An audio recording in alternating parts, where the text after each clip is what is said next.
زيادة المعاشات وزيادة المرتبات ومعاش تكافل وكرامة بتوجيهات من الرئيس عبد الفتاح السيسي اليوم.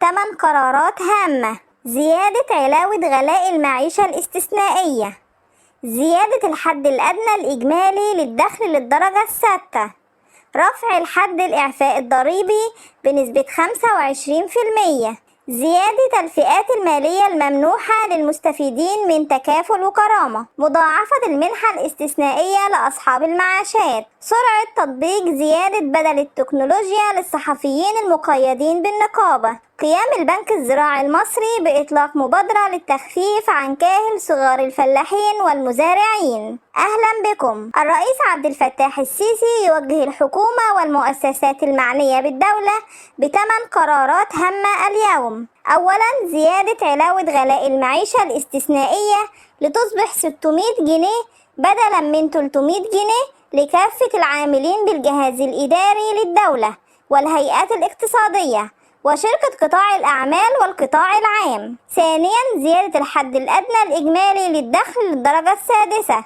ليصبح 4000 جنيه بدلا من 3500 جنيه لكافة العاملين بالجهاز الإداري للدولة والهيئات الاقتصادية وفقا لمناطق الاستحقاق. ثالثا، رفع حد الإعفاء الضريبي بنسبة 25% من 36,000 جنيه إلى 45,000 جنيه لكافة العاملين بالجهاز الإداري للدولة والهيئات الاقتصادية وشركات قطاع الأعمال والقطاع العام. رابعا، زيادة الفئات المالية الممنوحة للمستفيدين من تكافل وكرامة بنسبة 15% لأصحاب المعاشات وبإجمالي 5 ملايين أسرة. خامسا، مضاعفة المنحة الاستثنائية لأصحاب المعاشات والمستفيدين منها لتصبح 600 جنيه بدلا من 300 جنيه بإجمالي 11 مليون مواطن. سادسا، سرعة تطبيق زيادة بدل التكنولوجيا للصحفيين المقيدين بالنقابة وفقا للمخصصات بذات الشأن بالموازنة العامة.